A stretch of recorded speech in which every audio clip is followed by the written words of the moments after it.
Today we have an amazing person, my friend Nitya Rangarajan here, an author, a motivator speaker, and one of the best persons I've ever known, and that is Nitya. So, hello Nitya, welcome to this show, and we are beginning this series, and thank you for being part of it.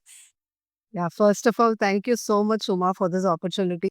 My mission is to make India the richest nation with empowered families. And the moms come to you in the beginning of the program, all these earlier moms, like before the transformation happens, what is it that they're dealing with, suppose their self-worth is zero, so what kind of suffering is there, what kind of pain they are undergoing, like it becomes very important to understand that if we really want to share it with them. So what is it that they feel now, this thing, and they come to the program. The ground reality is this, that people feel, women feel something lack, like if they're not working, but then not working is a family decision. The biggest pain is, Uma, they don't even realize that they have actually taken a toll on their self worth. They don't even realize that. They're not aware of it. And they keep on feeling inferior and they feel like I don't have a say in the money related decisions in my house because my husband is earning, I am not earning. I've seen many, many friends of mine not aware of finances and they are afraid to take financial decisions. They're not even going and telling their husband. So they're very afraid to tell their thoughts, their wishes to their husband. So if he is a breadwinner and this mother is not working, she feels very guilty to go and ask her husband for some money. Even for 99 rupees, just imagine. So I felt really bad about it because see, the problem here is you have to speak for yourself. Nobody else can. We have to stand for ourselves. So there is no, see, the viewpoint itself should be different. If your husband is earning money, it is his responsibility. He is taking the responsibility of going outside and earning. Now you are taking the responsibility of taking care of the home.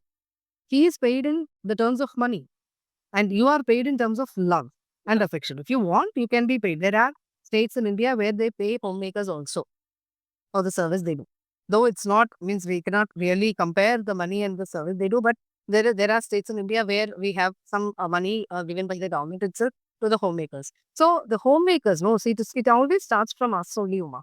We should not feel inferior when we don't earn money. The ground reality is this, that people feel, women feel something lack, like they're not working. But then not working is a family decision, or not working is a husband and wife decision, or not working is a decision. It's Yeah. be respected. Why? Till now, girls were not working in India. I think till my age also, we didn't have every girl working. It's only Yeah. now we meet girls and we ask, what do you do? I remember till the earlier generation, nobody asked this to girls. Because if we have taken for granted, if they will like it, they will work. So I feel it's a being a judgmental thing that when we expect that if they are not working, that means something is missing or something is lacking. So Yeah, they are associating their self worth to their net worth.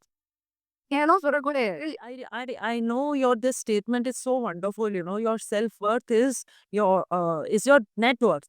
Oh, yeah, yeah. Yes, no. So But it is now the other way around. They are considering their net worth and that too not their husbands. They feel that, okay, I'm not earning anything, so my net worth is zero. So my self worth is also zero.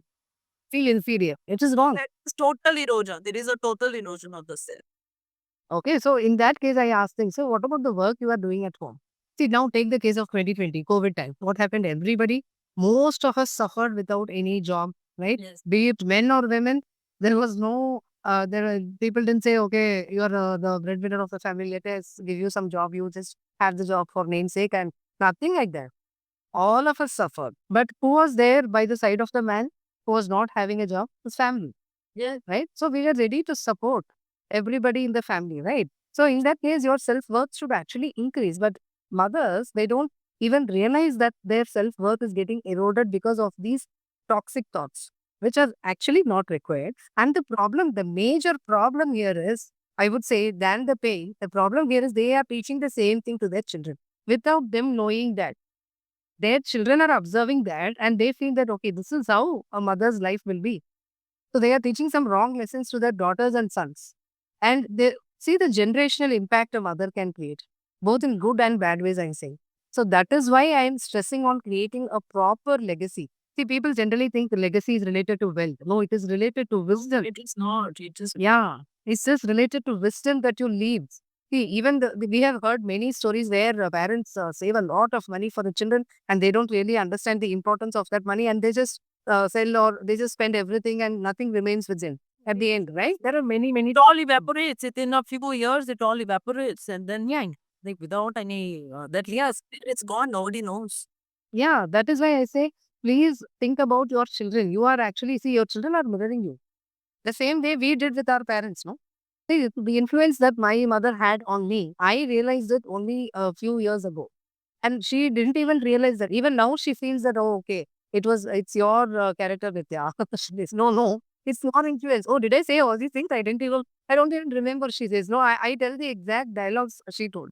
So she doesn't remember all these things now. So I said, see, the influence a mother has, right? And not only my mother, every mother has on her children. So we should be very careful as mothers. We have this responsibility of passing on right information and right wisdom to the next generation so that they pass the same message to the coming generation. So that impact, when the impact is huge, should we not be responsible enough to have our self-worth, self-respect, self-esteem? We should be really careful about all these things and we should start thinking whether we are really giving importance to all these things.